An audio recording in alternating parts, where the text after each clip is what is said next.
You're watching How Leap. Let's fix Discord audio not working during screen sharing. First, in your Discord call, click the screen share button. Before you start sharing, click share audio to toggle it on. A speaker icon should appear next to the button. If audio is still missing, check your application volume. On Windows, right-click the volume icon and open Volume Mixer.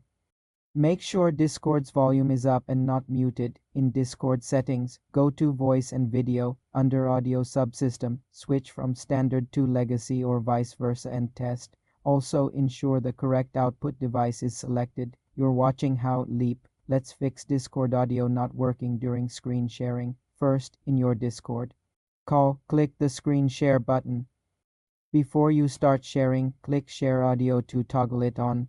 A speaker icon should appear next to the button. If audio is still missing, check your application volume. On Windows, right-click the volume icon and open Volume Mixer. Make sure Discord's volume is up and not muted. In Discord settings, go to Voice and Video. Under Audio Subsystem, switch from Standard to Legacy or vice versa and test.